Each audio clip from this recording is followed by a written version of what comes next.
So, welcome to the next edition of the Rare Business Podcast. With me today, I have Pim de Morreeco, who has an auspicious title of being known as a corporate rebel.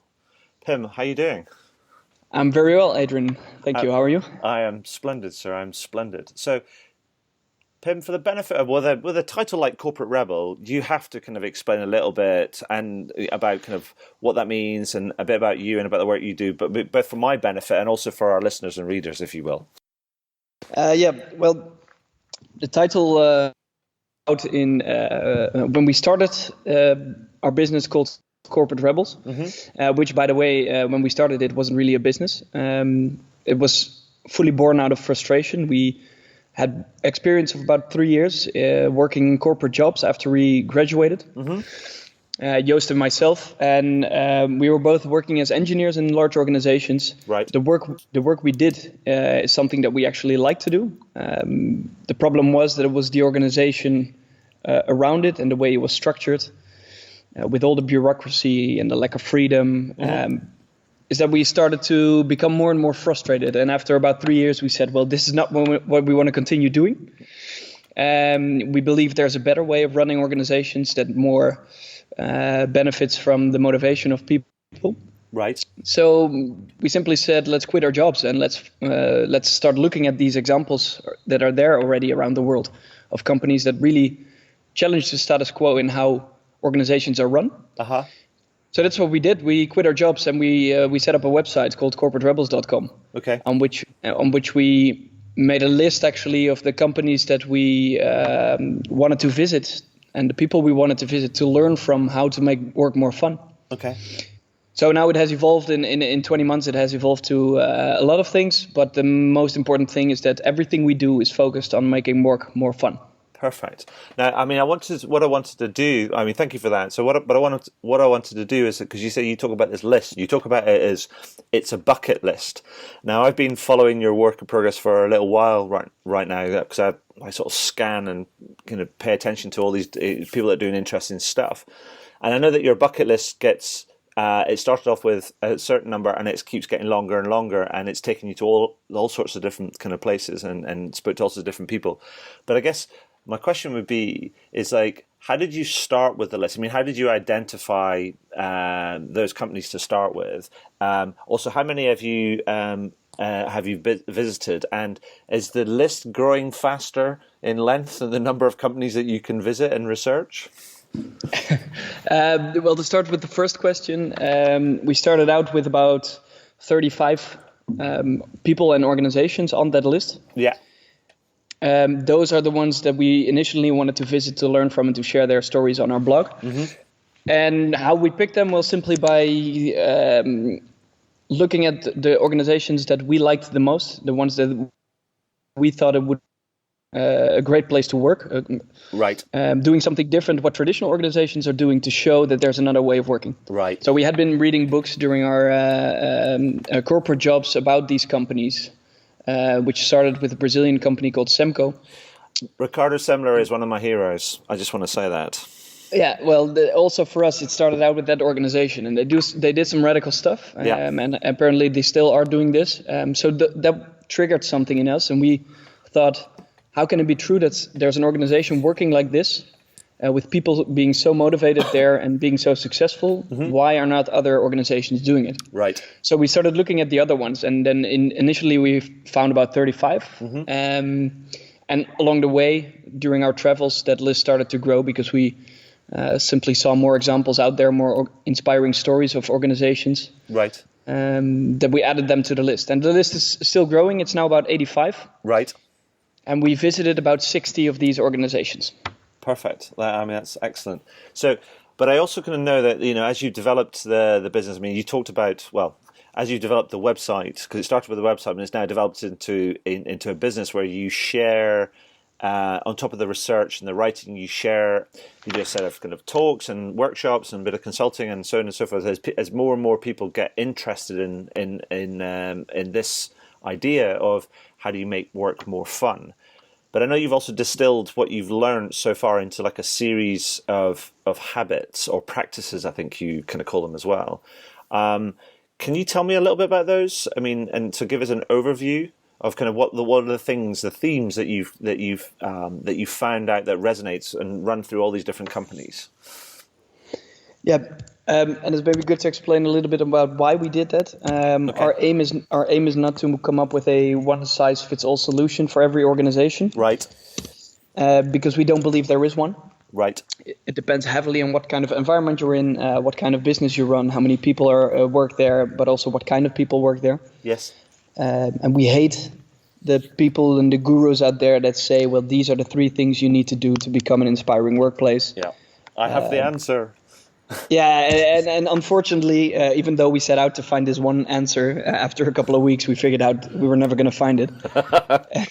But what we did do is draw some general conclusions on what makes these companies different than the more traditional ones. So we found 8 trends, more or less, that are not radically new. It's more about the way that companies actually implement these trends. Yes. That makes it quite new. Okay.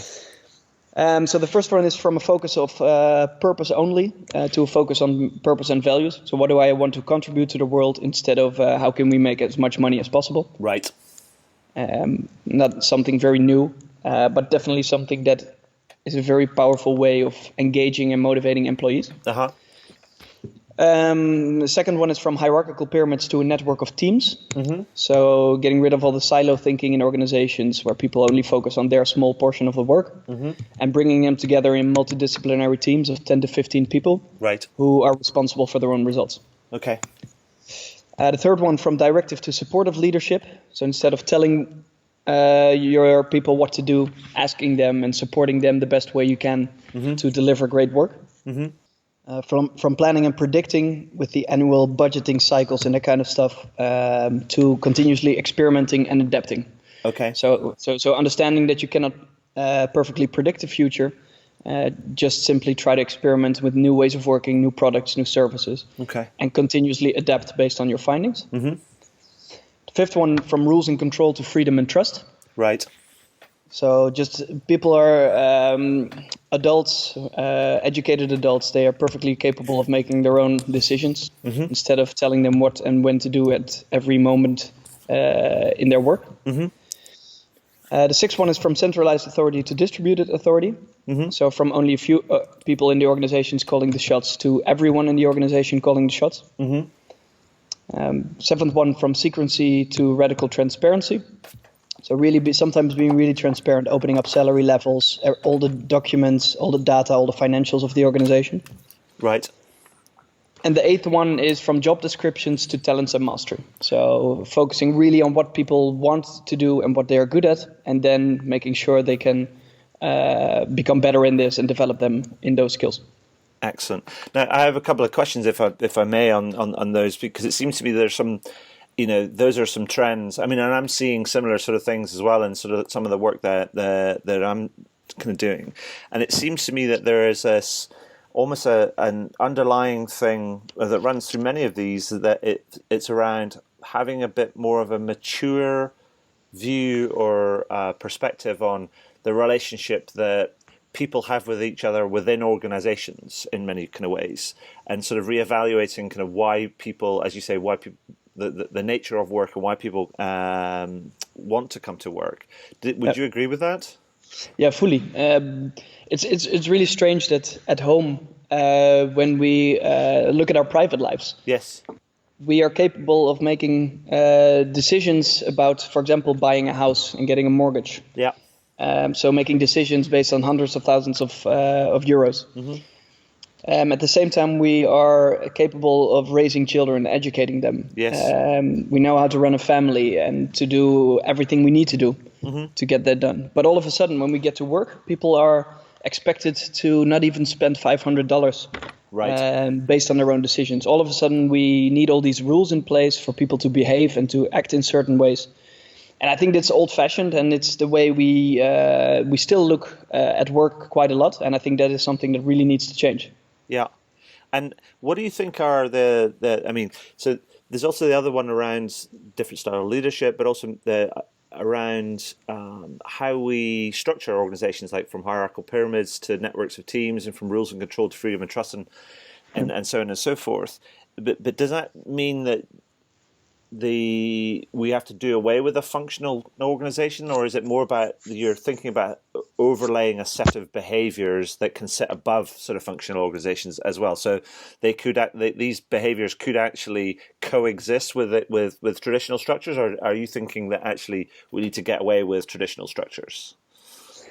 Well, I think once again, there's no one-size-fits-all solution. So for some organizations, it works really well to still have these functional hierarchies in place.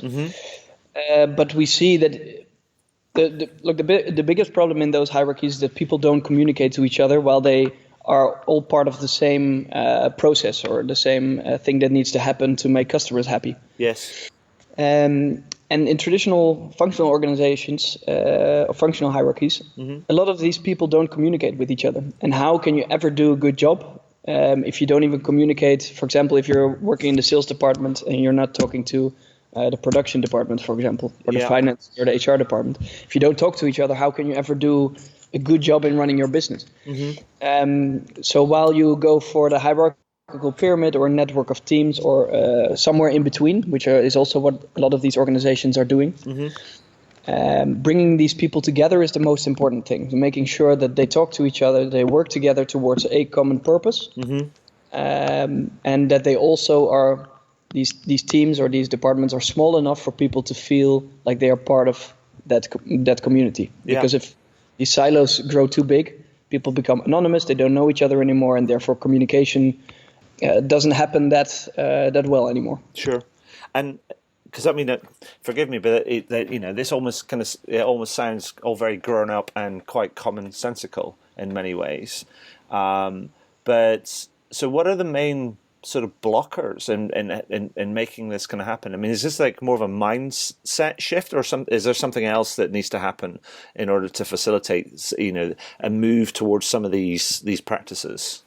Well, I think it's both. So on the one hand, the system needs to change. So the way we run organizations and its processes and mechanisms, and also the mindset of people. But I think for the majority of how we run organizations, if we make changes in the mechanisms and the processes, this can already be a huge help. Right. For example, today we wrote a blog post on the annual budget cycles and the childish behavior that results from this. So people spending all of their budget at the end of the year on stuff they don't even need. Right. Just to make sure that they get the same budget or a higher one for next year. Yeah.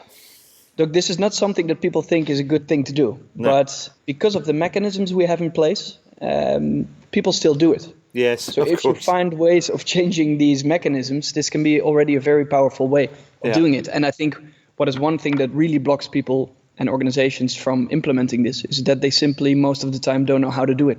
Yeah. Okay. So, for example, when looking at freedom and trust, people think it will be complete chaos if you get rid of some rules.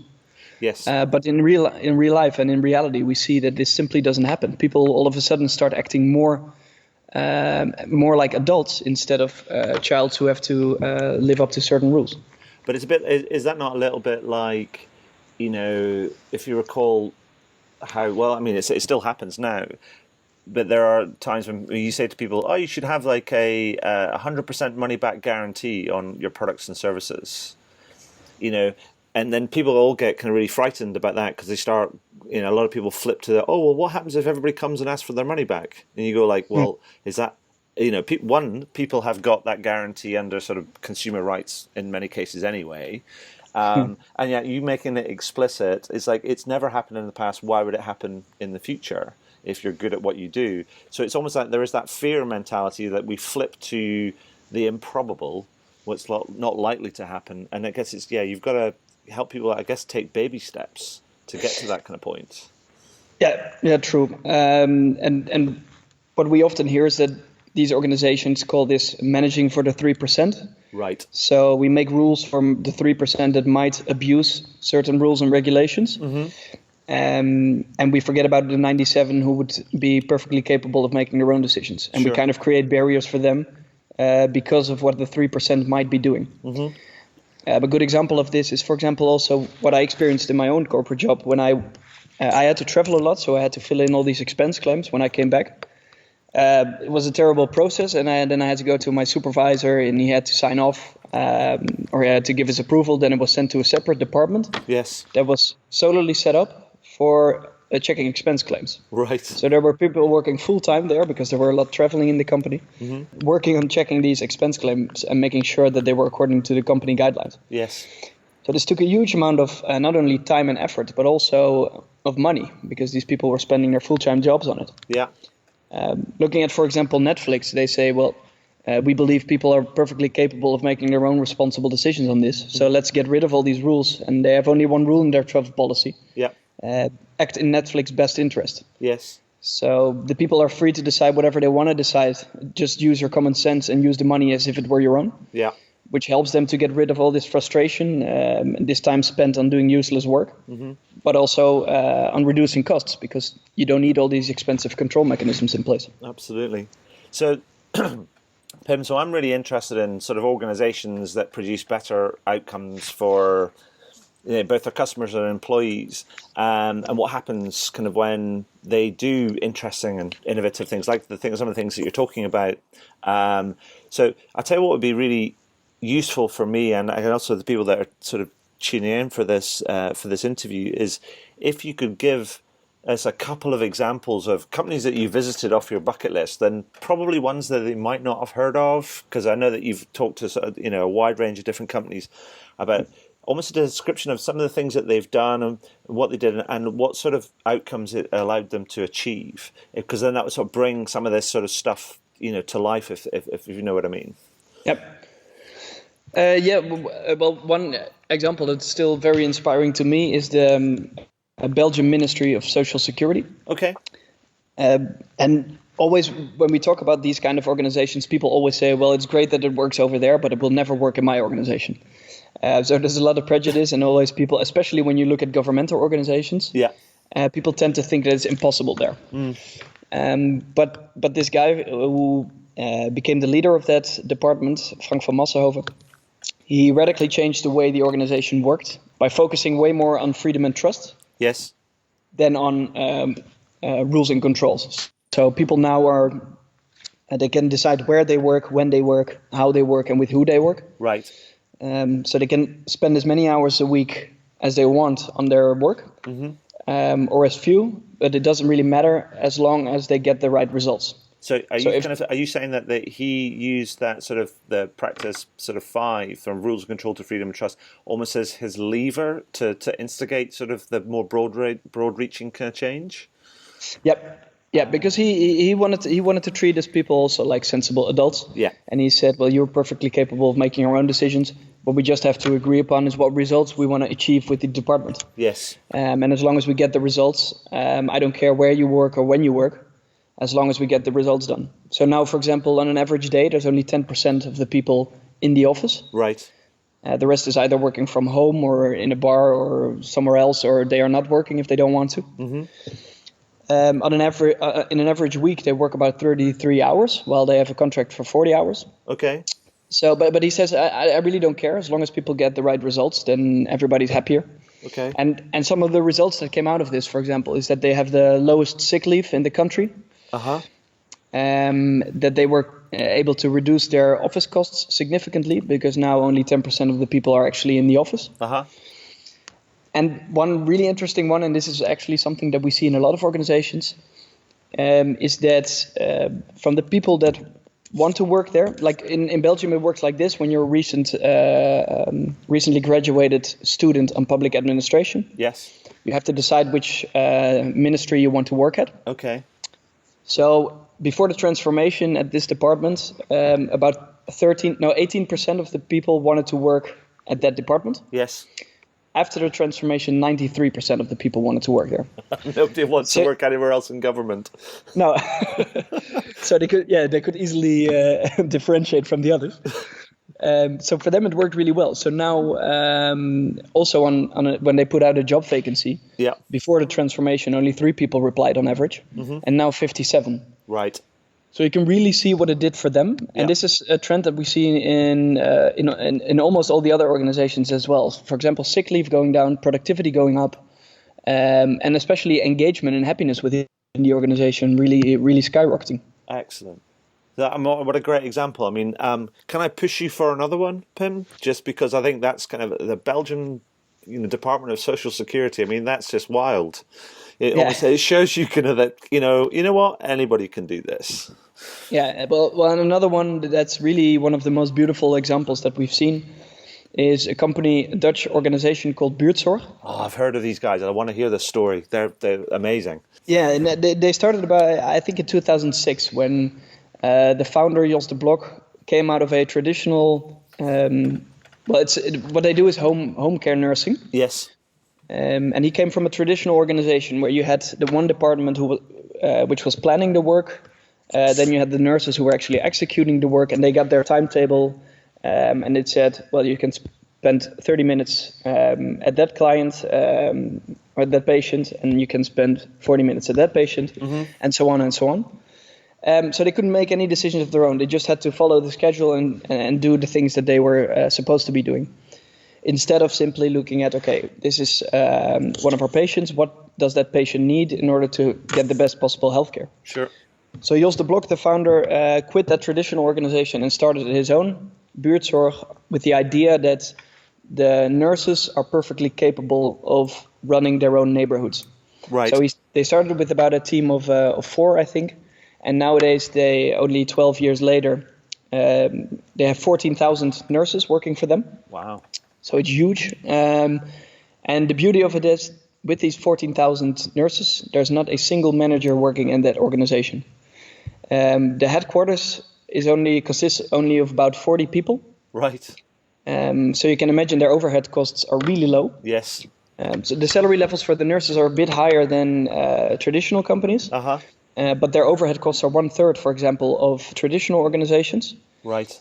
Which makes them able to provide really good healthcare and make their employees happier, their patients happier, and do it for a better price. So they really showed that challenging the status quo in the way these organizations work can be really powerful. And here it started in Holland, and now they're doing pilots all over the world with the same idea in mind, that people within those teams, within those self-managed teams, are perfectly capable of running their own neighborhoods. Perfect. That's kind of fantastic. And thank you for that. Those are two great examples, but you've found kind of, countless other ones. So we'll make sure that we can point people in your direction to read more and more of those stories. Yep. But also the other thing I wanted to, just moving on, I wanted to ask you about was, and also congratulate you on, is the Thinkers 50 nomination that you've just received. I mean, first of all, congrats on that. Yeah, thank you very much. And how did that come about? Good question. We really have no idea. Right. No, we're really honored to be nominated for that. Because we've been doing this for only 20 months now. Yeah. And also the only thing we do is learning about what other pioneers in the world are doing. Mm-hmm. Sharing these stories to show people that there's a better way of running organizations and a better way of doing work. So we don't know the actual reasons that we have been nominated, but we really look forward in 2 weeks to hopefully also turn that nomination into an actual award. Well, that would be amazing. And actually, I've been able to wangle myself an invite to the gala event just to come and listen and soak up a lot of the stories that people are about what people are doing. So I look forward to cheering from the crowd. Yep. Yeah, great. And I think the good thing about this nomination, which also gets some more publicity, and the beauty of it is that these stories simply need to be told. Yes. Indeed. We don't really care that it's our name there on a nomination. Of course, that's nice to see. But what is more important is that there's a way for these stories to get out into the world and to become more popular, to show to people that there's actually an alternative to how we run businesses. Absolutely. So you're also going to be publishing a book. You're pulling this all together and going to be publishing a book at some point in the coming year or so as well. Is that right? Yeah, the initial plan was in March 2018, but as you know with books, they are never on time. So we didn't want to break that tradition. So we're probably going to publish it in the summer of 2018. Fantastic. Well, I'll look forward to that as well. So let's get practical now for a moment. So if I said to you, if someone's listening into this or reading the highlights and they're sort of just starting to get inspired and starting to think, oh, you know what? The art of the possible.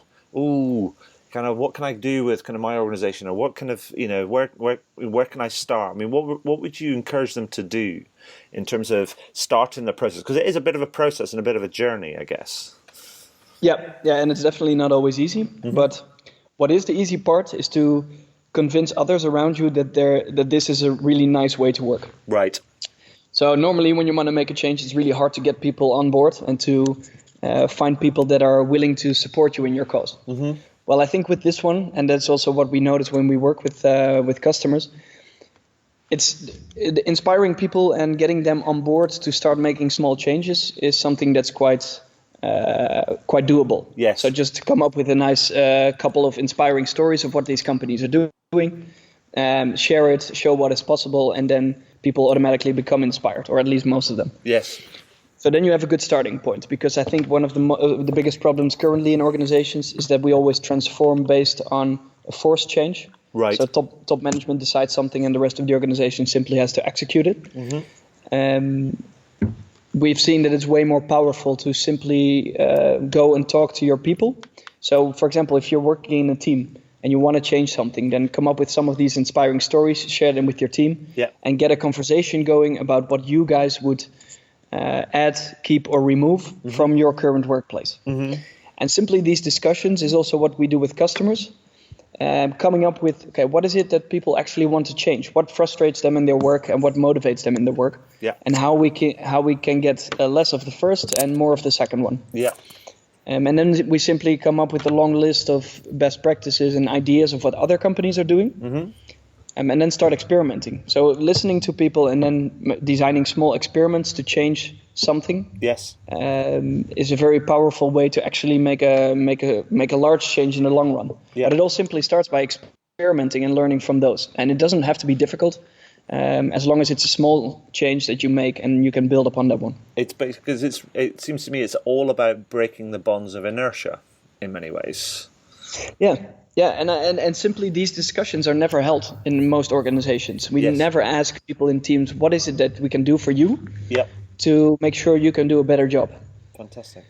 So this is a very helpful thing. Absolutely. I mean, and you know what? It's music to my ears. I mean, the idea that you go out and you talk to people on the front line and say, what problems the customers face, what makes your life kind of hard, let's break these down, let's figure out how we can fix them. Oh, by the way, we want to get you involved in fixing them.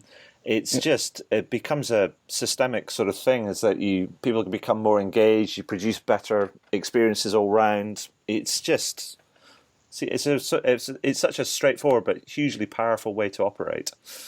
Yeah, and the thing is also, like, we never used to do that when we designed new products and services, right? We always had these internal development processes, and then at the end of the process, we had this beautiful product, and then we were going to figure out if people actually wanted it. Yeah.